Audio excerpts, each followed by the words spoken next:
Dharmasthala case சம்மந்தப்பட்ட 2 முக்கியமான விஷயத்தை தான் இன்னைக்கு வீடியோவில் பார்க்க போகிறோம். நம்பர் 1 என்னன்னு பார்த்தீங்கன்னா, இப்போ இந்த விசில் ப்ளோவர் சின்னையா இருக்கார்ல, அவர் சௌஜன்யா கேஸை பற்றி சில இன்ஃபர்மேஷனை ஷேர் பண்ணியிருக்காரு.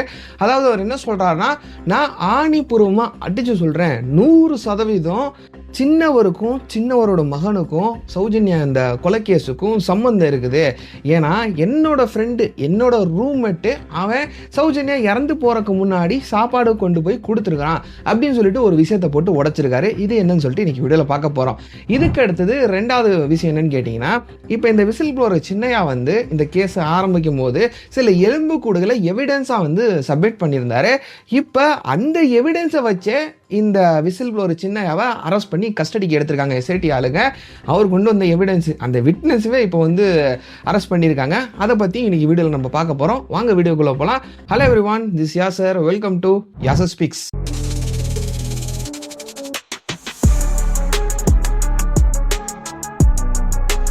நம்ம எல்லாத்துக்குமே தெரியும், தர்மஸ்தலா கேஸில் சம்மந்தப்பட்ட அந்த விசில் ப்ளோவர் சின்னையா ஏகப்பட்ட இன்டர்வியூஸ் இந்த கேஸை ஆரம்பித்த காலகட்டத்திலே கொடுத்துருந்தாரு. கர்நாடகாவில் இருக்கக்கூடிய லோக்கல் மீடியா சேனல்ஸ்க்காக இருக்கட்டும், இல்லை யூடியூப் சேனல்ஸ்க்காக இருக்கட்டும், முக்கியமாக சமீர் எம்டியை சொல்லலாம், அவரெல்லாம் போய் இன்டர்வியூ எடுத்திருந்தாரு. ஆனால் ஆக்சுவலாக அந்த இன்டர்வியூஸ் எல்லாத்துலேயும் அவரோட முகம் தெரிஞ்சுக்கிட்டு இருந்துச்சு. ஸோ அந்த இன்டர்வியூஸை இவங்க அந்த டைம்லேயே பப்ளிஷ் பண்ணலை. ஏன்னு கேட்டிங்கன்னா, கோர்ட்டு விட்னஸ் ப்ரொடெக்ஷன் ஆக்ட் மூலமா இவரை பாதுகாத்து வச்சுருந்தாங்க. பாதுகாத்து மீன்ஸ் இவரோட ஐடென்டிட்டிலாம் ரிவீல் பண்ணக்கூடாதுன்னு சொல்லிட்டு ஒரு சட்டத்தை போட்டிருந்தாங்க. ஏன்னா இவரோட உயிருக்கு பாதிப்பு வரலாம் அப்படின்னு சொல்லிட்டு அவர் பாதுகாத்து வச்சுருந்தாங்க. ஸோ அதனால அந்த இன்டர்வியூஸ்லாம் பப்ளிஷ் பண்ணலை. இப்போ அந்த விட்னஸ் ப்ரொடெக்ஷன் ஆக்டை திரும்ப பெற்றுட்டாங்கன்னு சொல்லலாம் கோர்ட்டு. ஏன்னு கேட்டிங்கன்னா, எஸ்ஐடி ஆளுங்க இவர் அரெஸ்ட் பண்ணிட்டாங்க சில காரணத்தினால. அதை நான் போக போக என்னன்னு சொல்கிறேன். அண்ட் அரெஸ்ட் பண்ணனால எஸ்ஐடி ஆளுங்க இவரோட ஐடென்டிட்டியை ரிவீல் பண்ணிட்டாங்க. ரிவீல் பண்ணதுனால இப்போ அந்த பழசாக எடுக்கப்பட்ட இன்டர்வியூஸ் இருக்குல்ல, அதெல்லாம் பேக் டு பேக் அப்லோட் பண்ணிகிட்டு இருக்காங்க. அதை பற்றி நம்ம நேற்றே ஒரு வீடியோவில் பார்த்துருப்போம். ஏன்னா 2 முக்கியமான சேனல், ஒன்று டீடாக்ஸ்னு சொல்லிட்டு கர்நாடகாவில் இருக்கக்கூடிய சேனல், இன்னொன்று கூட்லே ரேம்பேஜ் அப்படின்னு சொல்லப்படக்கூடிய ஒரு சேனல்.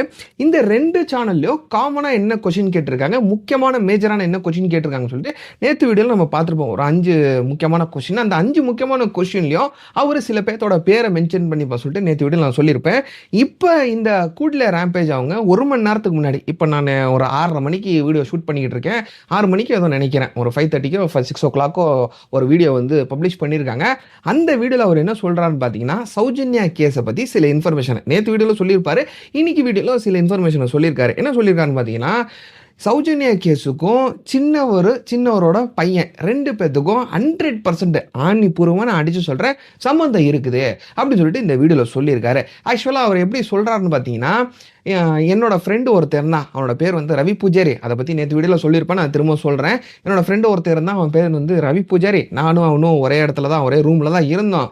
அவனுக்கு இந்த கேஸை பற்றி ஃபுல் டீட்டெயில் தெரியும். எனக்கு ஒரு நாள் என்ன சொல்லியிருக்கான்னு பார்த்தீங்கன்னா, உனக்கு என்ன தெரியும் சௌஜன்யா கேஸை பற்றி?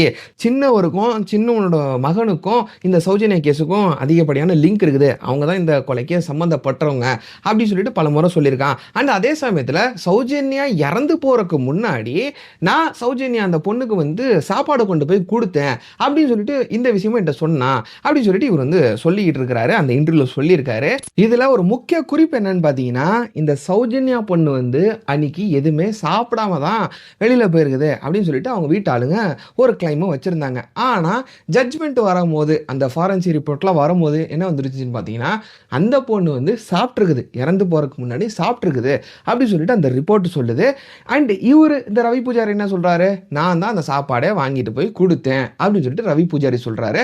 இது ஒரு முக்கிய குறிப்பு. இப்போ கேள்வி என்னன்னு பார்த்தீங்கன்னா, இந்த ரவி பூஜாரி இருக்கிறாருல, அவர் இப்போ உயிரோட இல்லை. அந்த சௌஜன்யா இறந்து போனப்பே, சௌஜன்யா எப்போ இறந்து போனுச்சு, அந்த பொண்ணு 2012 இறந்து போச்சா? ஆக்சுவலாக இறந்து போல, அந்த பொண்ணு ரேப் செய்யப்பட்டு கொலை செய்யப்பட்டிருந்துச்சு. கொலை செஞ்சாங்க அந்த பொண்ணை. அந்த பொண்ணு கொலை செஞ்சதுக்கு அப்புறம் ஒரு மாதத்துக்கு கழிச்சு அந்த ரவி பூஜாரி இருக்கார்ல, இந்த ரூம்மேட்டு, சின்னையாவோட ரூம்மேட்டு, அந்த ரூம்மேட்டு என்கொயரி ரூமில், தர்மஸ்தலாவில் இருக்கக்கூடிய என்கொயரி ரூமில் மர்மமான முறையில் தூக்கு மாட்டி இறந்து போயிட்டார். சரிங்களா? தூக்கு மாட்டி இறந்து போயிட்டார். எப்படி அவர் தூக்கு மாட்டி இறந்து போவார்? அவருக்கு என்ன பிரச்சனை? எந்த ஒரு பிரச்சனையும் இல்லை. அதுவும் இறந்து போகிறதா இருந்துச்சுன்னா, தற்கொலை பண்ணிக்கிறதா இருந்துச்சுன்னா, அவர் வந்து அவரோட ரூம்ல தானே தற்கொலை பண்ணிக்கணும். தேவையே இல்லாம எப்படி என்கொயரி ரூம்ல தர்மஸ்தலால இருக்கக்கூடிய என்கொயரி ரூம்ல போய் எப்படி தூக்கு மாட்டி இறந்து போவாரு அப்படின்னு சொல்லிட்டு இந்த வீடியோல வந்து ஒரு கேள்வி எழுப்பியிருந்தாரு. அண்ட் அதே சமயத்துல இத தொடர்ந்து அவர் என்ன சொல்றாருன்னு பார்த்தீங்கன்னா, இந்த சௌஜன்யா மேட்டர பத்தி தெரிஞ்சவன் என்னோட ஃப்ரெண்ட் அந்த ரவி பூஜாரி தான். அதனால அந்த மேட்டர்லாம் தெரிஞ்சுச்சுன்னு சொல்லிட்டு தான் அவன வந்து மர்மமான முறையில கொலை செஞ்சுட்டாங்க. இவங்கள தான் கொலை செஞ்சுட்டாங்க. எனக்கு கண்டிப்பா நம்பிக்கை இருக்குது அப்படின்னு சொல்லிட்டு இவரு அந்த வீடியோல வந்து சொல்றாரு. இப்ப இத தொடர்ந்து அவர் இன்னொரு விஷயம் என்ன சொல்றாருன்னு பார்த்தீங்கன்னா, அந்த சௌஜன்யா பொண்ணு இறந்து போனதுக்கு அப்புறம் தர்மஸ்தலா கோயில்ல இருக்கக்கூடிய அந்த என்கொயரி ரூம்ல இருந்து இவருக்கு ஒரு கால் வருதாம். அந்த கால்ல என்ன சொல்றாங்கன்னா, நீ போய் அந்த சௌஜன்யாவோட பாடி இருந்துச்சுல்ல, இறந்து போன டெட் பாடி, அந்த டெட் பாடி இருந்த இடத்துல ஏதாச்சும் செருப்பு கிருப்பு இருந்துச்சுன்னா அதை வந்து டிஸ்போஸ் பண்ணிரு அப்படின்னு சொல்லிட்டு எனக்கு ஒரு ஆர்டர் வந்துச்சு, அசைன்மெண்ட் வந்துச்சு. நானும் அவங்க சொன்னபடி போய் அந்த சௌஜன்யாவோட டெட் பாடி இருந்த இடத்துக்கு போய் அங்க வந்து ஒரு 4-5 செருப்புகள் ஏதோ இருந்துச்சு. அந்த செருப்பை எல்லாத்தையும் எரிச்சு டிஸ்போஸ் பண்ணிட்டேன், எரிச்சு விட்டுட்டேன் அப்படின்னு சொல்லிட்டு ஒரு ஸ்டேட்மெண்ட்டை இந்த வீடியோல கொடுக்குறாரு. இப்போ இதுல கேள்விகள்லாம் என்ன வருதுன்னு பார்த்தீங்கன்னா, இப்போ நம்ம ஈஸியாக கேட்டுடலாம், எதுக்கு இவங்க வந்து தேவையே இல்லாமல் அந்த இடத்துக்கு அவரை அனுப்பி அங்கே ஏதாச்சும் செருப்புகள் இருந்துச்சுன்னா எரிக்க சொல்லணும், டிஸ்போஸ் பண்ணணும்னு சொல்லிட்டு ஈஸியாக கேள்வி கேட்கலாம். அதுக்கும் அவங்க ஈஸியாக பதில் சொல்லிடுவாங்க. என்ன சொல்லிடுவாங்க பார்த்தீங்கன்னா, அது வந்து எங்களோட இடம், இவங்க வந்து ஸ்வீப்பராக அங்கே வந்து வேலை பார்த்துக்கிட்டு இருந்தாங்க, ஸோ அந்த இடத்த சுத்தமாக வச்சுக்கணும்னு சொல்லி நாங்கள் ஒரு நல்ல எண்ணத்தினால அங்கே போய் எல்லாத்தையும் க்ளீன் பண்ணுங்கன்னு சொல்லி தான் அனுப்பிச்சோம் அப்படின்னு சொல்லிட்டு அவங்க ஈஸியாக சொல்லிட்டு போவாங்க. ஸோ இதை வந்து நம்ம கேள்வியை கேட்க முடியாது. ஆனால் கேள்வி என்ன கேட்கலான்னு பார்த்தீங்கன்னா, ரவி பூஜாரி